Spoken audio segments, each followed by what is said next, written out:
बुद्ध और उनका धम्म।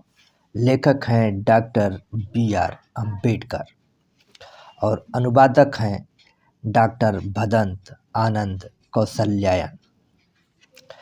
इसका शुद्धिकरण तथा संशोधन किए हैं धी विजय मानकर साहब ने। तो आइए आज हम लोग बुद्ध और उनका धम्म में उसका चौथा भाग है। शीर्षक है बुद्धत्व और नवीन मार्ग का दर्शन, जिसमें पहला है नए प्रकाश के निमित्त ध्यान साधना। अपने आप को उस भोजन से तरोताजा करके, जो भोजन उनको सुजाता ने कराया था वृक्ष के नीचे, उसी के बारे में आगे गौतम बुद्ध चर्चा कर रहे हैं कि अपने आप को उस भोजन से तरोताजा करके गौतम अपने पूर्व अनुभवों पर विचार करने के लिए बैठे। उनको यह स्पष्ट हो गया कि अभी तक के अपनाए गए सभी मार्ग विफल रहे।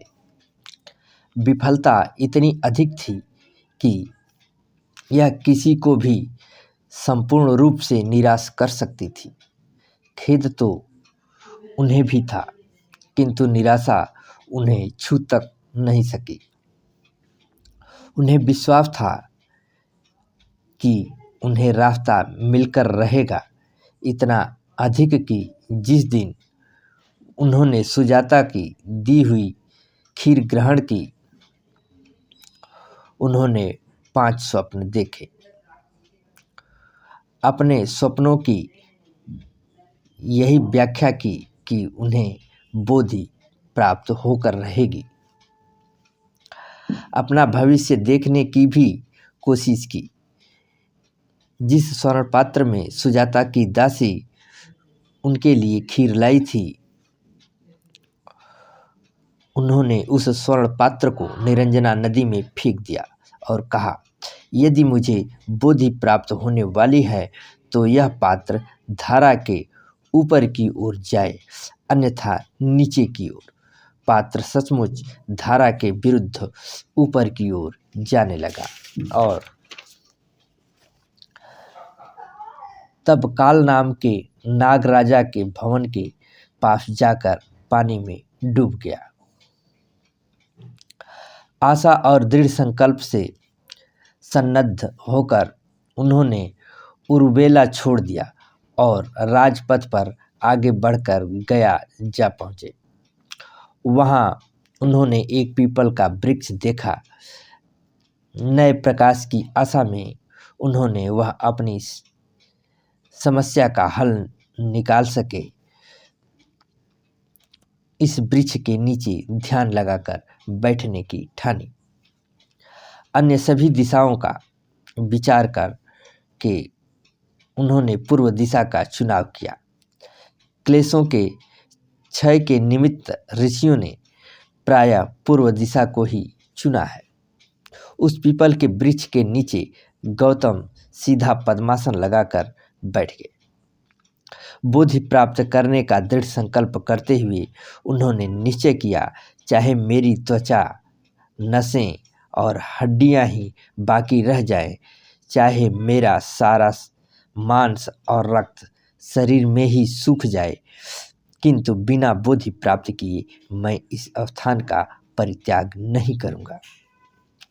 नागपति के समान तेजस्वी काल नाम का नागराज और उसकी स्वर्ण प्रभा नाम की पत्नी पीपल वृक्ष के नीचे गौतम को देख जागृत हो उठे थे, इस विश्वास के साथ कि वह निश्चयात्मक रूप से बोधि लाभ करेगा।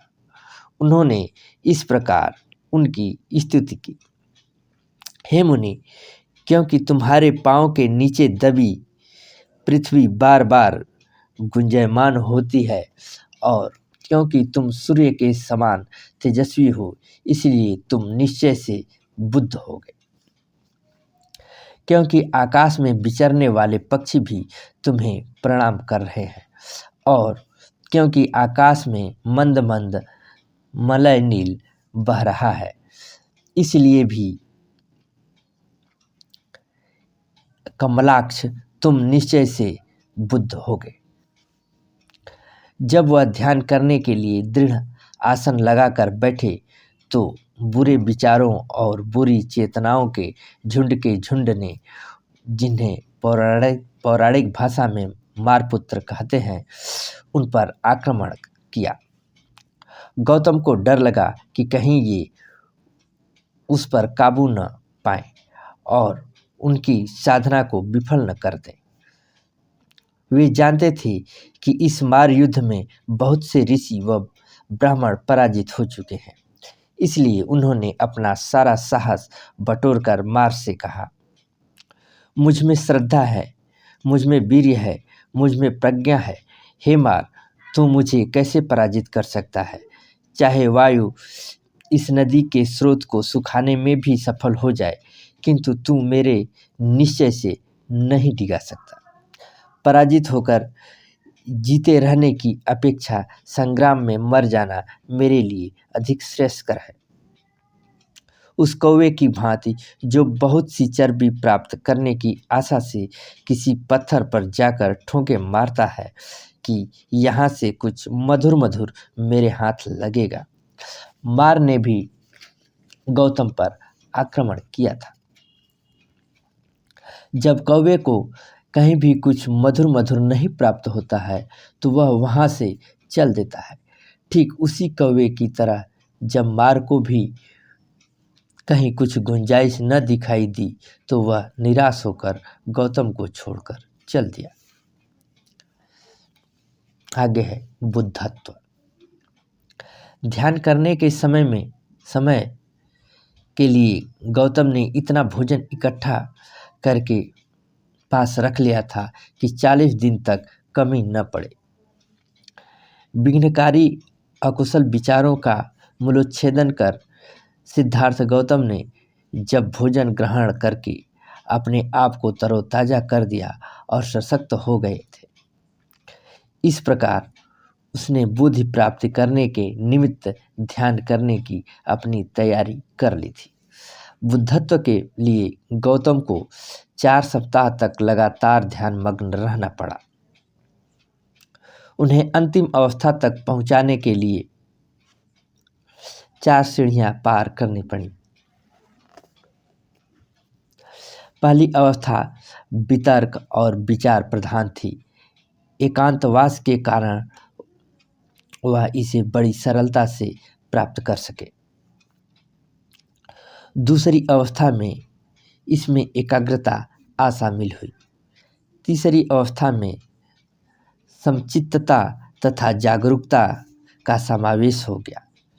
चौथी और अंतिम में समचित्तता तथा पवित्रता का संयोग हो गया और समचित्तता तथा जागरूकता का।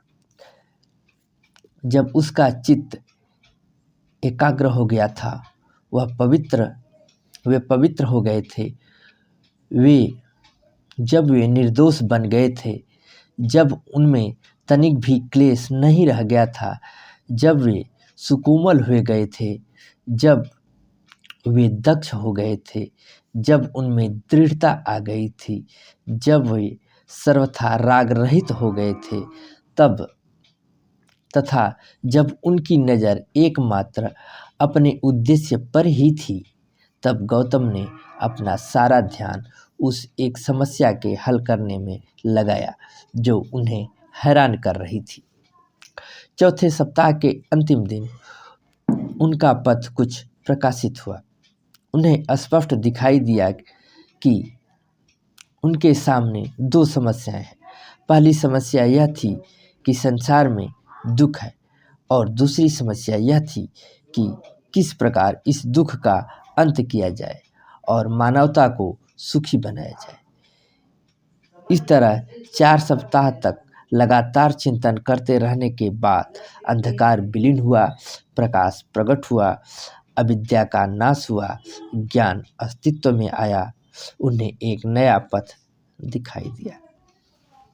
आज बस इतना ही। जय भीम, नमो बुद्धाय।